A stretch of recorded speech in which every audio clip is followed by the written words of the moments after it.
নীল চিরকুট লেখনীতে নৌসিন আহমেদ রোদেলা পর্ব সংখ্যা ৫৪। মাথার উপর তপ্ত সূর্য, শহর জুড়ে তার দগদগে তেজ, ছাদের তপ্ত পাটাতনে পা রাখা ভার, ক্ষণিকের যেন ত্বক ঝলসে যাওয়ার ভয়। ছাদঘরের টিনে ঢাকা চালে আর গাছের পাতায় দাউ দাউ করে জ্বলছে তীব্র রোদের আগুন। এমনই উত্তপ্ত দুপুরে ছাদের দড়িতে কাপড় মেলছে এক রমণী, পরনে তার আধভেজা পাতলা শাড়ি, হাতে মোটা স্বর্ণের বালা, রোদের তাপে লাল হয়ে ওঠা ফর্সা নাকে জলজল করতে থাকা ছোট্ট নাকফুল, কপালে তার ঘামের নহর। বালতি ভর্তি কাপড়ের বেশ খানিকটা ফেলে রেখে পায়ের দিকে তাকালো নীরা। উত্তপ্ত পাটাতনে উত্তপ্ততা থেকে বাঁচতে পা উঁচু করে বুড়ো আঙুলের উপর ভর দিয়ে দাঁড়ালো, হাত দিয়ে আড়াল করলো চোখ। পর মুহূর্তেই কিছুটা স্বস্তির জন্য ছাদের ডান পাশে থাকা বিশাল আম গাছের ছায়ায় দাঁড়ানোর সিদ্ধান্ত নিল সে। একটু বিশ্রাম নেওয়া যাক। কিন্তু চোখ তুলে তাকাতেই থমকে গেল নজর।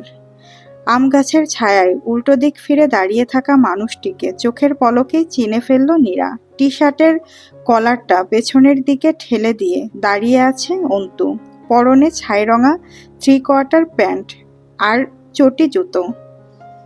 এক হাতে জ্বলন্ত সিগারেট আর অন্য হাতে ফোন। অন্তুর হাতে জ্বলন্ত সিগারেট দেখেই চটে গেল নীরা। কয়েক সেকেন্ড ভ্রু বাঁকিয়ে তাকিয়ে থেকে উল্টো ঘুরে কাপড় মেলায় মন দিল।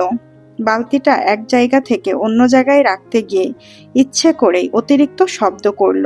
অন্তু ঘাড় ফিরিয়ে এক পলক তাকিয়ে আবারও নিজের কাজে মন দিল। তপ্ত রোদের মতোই শাড়ি পরিহিতা উত্তপ্ত নারীকে দেখেও যেন দেখল না সে।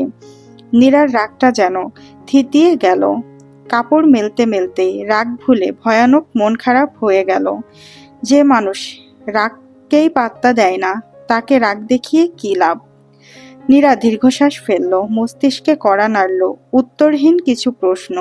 অন্তু কেন এত সিগারেট খায় আজকাল? আগে তো খেত না। নীরাকে কি সে একদমই মেনে নিতে পারছে না, নাকি শাশুড়ি মায়ের কথাই সত্যি? অন্তু কি বাইরে কারোর প্রতি আকৃষ্ট হয়ে পড়েছে? ভাবনাগুলো নিজের কাছেই কেমন বিদঘুটে শোনায় নীরার। শেষ কাপড়টা মেলতে মেলতে নিজেকে শাসাই, ছি কি বিশ্রী চিন্তা। বালতি নিয়ে নিচে নামার সময় পেছন ফিরে একটিবার তাকালো নীরা, অথচ বুঝতেই পারল না পাশের বিল্ডিংয়ের জানালার গ্লাসে অত্যন্ত মনোযোগী দর্শক হয়ে তাকেই দেখছিল অন্তু। পাতলা শাড়িতে স্পষ্ট হয়ে ওঠা নারীসুলভ বাঁক, কাপড় মেলতে গিয়ে উন্মুক্ত হয়ে যাওয়া মেদহীন কোমর, ঘামে ভেজা মুখশ্রীতে আবেদনময়ী ঠোঁট। বেশ কিছুক্ষণ হলো ছাদ থেকে নেমে এসেছে অন্তু, মন মেজাজ তিরিক্ষি। নীরার সারি সারি ঢংটা একদম পছন্দ হচ্ছে না তার। বাসায় কি সালোয়ার কামিজ নেই? সারা বাড়ি সর্বক্ষণ শাড়ি পরে টই টই করে ঘুরতে হবে কেন? আর যদিও বা পরে, তাতে ন্যূনতম সাবধানতার বালাই বা থাকবে না কেন? একটা মেয়ে কতটা কেয়ারলেস হলে আধভেজা পাতলা শাড়ি পরে ছাদে উঠে যেতে পারে? তাই ভেবে পাচ্ছে না অন্তু। আশেপাশে এতগুলো বিল্ডিং, প্রত্যেকটাতেই থাই গ্লাসের ব্যবহার। নিজের ঘরে বসেও পাশের ছাদের রমণীকে দেখার সুবর্ণ সুযোগ। নীরাকে ওই অবস্থায় অন্য কেউ হয়তো দেখছে। কথাটা ভাবতেই মেজাজ খারাপ হয়ে যাচ্ছে অন্তুর। নীরাকে ঠাটিয়ে দুটো চড় লাগাতে ইচ্ছে করছে। অন্তুর হাতের ফোন কিছুটা দূরে ছুঁড়ে ফেলে বালিশে ঠেস দিয়ে বসলো, কপালে ডান হাত রেখে চোখ বন্ধ করলো। ঠিক সেই সময় ওয়াশরুমের দরজা খুলে বেরিয়ে এলো নীরা। দরজার শব্দে হাত সরিয়ে চোখ খুলল অন্তু। ওয়াশরুমের দরজার দিকে তাকাতেই ভুরু কুঁচকে এলো। বিগড়ে থাকা মেজাজটা এবার চূড়ান্ত বিগড়ে গেল। নীরার গায়ে আবারও পাতলা শাড়ি। গোসল সেরে বেরিয়েই অন্তুর শীতল চাহনির খপ্পরে পড়ে কিছুটা ভরকে গেল নীরা। কিছু বুঝতে না পেরে ভীত চোখে চেয়ে রইল। অন্তু কিছু বলল না, আগের মতোই কপালের হাত রেখে চোখ বন্ধ করল। ভেজা কাপড়গুলো বারান্দায় মেলে দিয়ে ভেতরে আসতেই অয়নের নাম ধরে তার স্বরে ডেকে উঠল অন্তু। অন্তুর হঠাৎ চিৎকারে চমকে উঠল নীরা। তটস্থ চোখে অন্তুর দিকে তাকালো। 2-3 বার ডাকার পর অলস ভঙ্গিতে ভেতরে এলো অয়ন। গায়ে পাতলা টি শার্ট, হাতে ফোন। অয়ন বিরস কণ্ঠে বলল, ডাকছো কেন ভাইয়া? নিরাপদ থুক্কু, ভাবি তো এখন ঘরেই আছি। কিছু বলতে হলে সরাসরি বলে ফেলো, আমাকে কেন দরকার? অন্তু সোজা হয়ে বসলো, শীতল কণ্ঠে বলল, কাছে আয়। অয়ন অনিচ্ছা সত্ত্বেও ভাইয়ের পাশে গিয়ে দাঁড়ালো। সেকেন্ড বিলম্ব না করেই ভাইয়ের গালে ভয়ানক এক চড় বসালো অন্তু। ঘটনার আকস্মিকতায় চমকে দুপা পিছিয়ে গেল নীরা। অন্তুর এমন রূপে ভীত হয়ে উঠল মন। অন্তু রাগত কণ্ঠে বলল, সারাদিন গেম খেলিস, পড়াশোনা নাই? এই পড়াশোনা দিয়ে এসএসসি পরীক্ষা দিবি তুই? থাপ্পড় দিয়ে গাল লাল করে ফেলবো বেয়াদব। অয়ন গালে হাত দিয়ে অভিমানী চোখে ভাইয়ের দিকে তাকালো। অন্তুর হাতে থাকা ফোনের দিকে ইশারা করে ধমকে উঠল, এই তুই গেম খেলার জন্য ফোন কোথায় পাস? আব্বা তো দেয় না। আমার ফোনও নিস না? তাহলে এই ফোন পেলি কোথায়? অয়ন মাথা নিচু করে চুপচাপ দাঁড়িয়ে থাকে, উত্তর দেয় না। অন্তু আবারও ধমকে উঠল, আমি জিজ্ঞেস করেছি ফোনটা কার? অয়ন মিনমিন করে বলল, নীরা আপুর। অন্তু এবার নীরার দিকে তাকালো। অন্তুর কুঞ্চিত ভ্রু আর শীতল চাহনি দেখেই আত্মা ধরফর করে উঠল নীরার। একবার অসহায় চোখে অয়নকে দেখে নিয়েই অন্তুর দিকে তাকালো। অন্তুকে কিছু বলার সাহস জোগাতে না পেরে আবারও অয়নের দিকে তাকালো। অয়নের হাত থেকে ফোনটা নিয়েই দ্রুত পায়ে ঘর ত্যাগ করলো।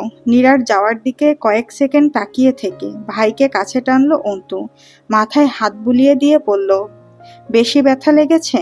অয়ন অভিমানী চোখে তাকালো, মাথা নাড়িয়ে সম্মতি জানালো। অন্তু হাসলো। অয়নের চুলে হাত চালাতে চালাতে বলল, আচ্ছা যা, সরি। এবার তোর ভাবিকে গিয়ে বল সে যেন এই মুহূর্তে শাড়ি পাল্টে সালোয়ার কামিজ পরে। শাড়িতে তাকে বৃষ্টি লাগে, এমন বৃষ্টি দৃশ্য চোখের সামনে সহ্য করা যাচ্ছে না। অয়ন অসহায় চোখে তাকালো, ক্ষোভ নিয়ে বলল, বারবার আমিই কেন? ভাবি তো ঘরেই ছিল, তখন কেন বললে না? তুমি ইচ্ছে করেই ভাবিকে বাইরে পাঠালে, সব আমাকে কাজ করানোর ধান্দা। আমি কিছু বলতে টলতে পারবো না। নীরা আপু তো আমার বউ নয়। আমার বউকে আমি বলবো, তোমার বউকে তুমি বলো, যাও। সাথে সাথে আরেকটা চড় পড়ল পিঠে। অন্তু ভ্রু বাঁকিয়ে বলল, যাবি নাকি আরেকটা খাবি? অয়ন ক্ষুব্ধ চোখে তাকালো, ভাইয়ের থেকে সরে গিয়ে বলল, সব কাজ তো আমাকে দিয়েই করাও, বিয়েটাও করিয়ে দিতে। করে ফেলতাম বিয়ে। সারা রাত জেগে থাকায় ঘুম ভাঙতে ভাঙতে 12টা বেজে গেল নম্রতার। ঘুম ঘুম চোখে আর ভার মাথা নিয়ে বিছানা ছাড়তেই ছুটে এলো নন্দিতা। কণ্ঠে একরাশ চঞ্চলতা আর কৌতূহল নিয়ে বলল, ডাক্তার ভাইয়ার বাড়ি থেকে ঘটক এসেছে আপু। সিবি আম্মুর ডিপার্টমেন্টে জমা হয়ে গিয়েছে।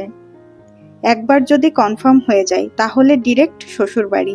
কথাটা বলেই ঠোঁট গোল করে সিটি বাজালো নন্দিতা। হাতটাকে প্লেনের মতো করে উড়িয়ে দেওয়ার ভঙ্গিমা করে চোখ টিপল। তারপর দ্বিগুণ উৎসাহ নিয়ে বলল, তোমার হবু শাশুড়ি বাবাকে ফোন দিয়ে লাঞ্চের দাওয়াতও দিয়ে ফেলেছেন। বলেছেন ওনারা মেয়ে দেখেছেন, মাশাআল্লাহ মেয়ে তাদের পছন্দ। মেয়ে পছন্দ বলেই মাধ্যম হিসেবে ঘটকের আয়োজন। এবার আমাদের দেখাদেখির পালা।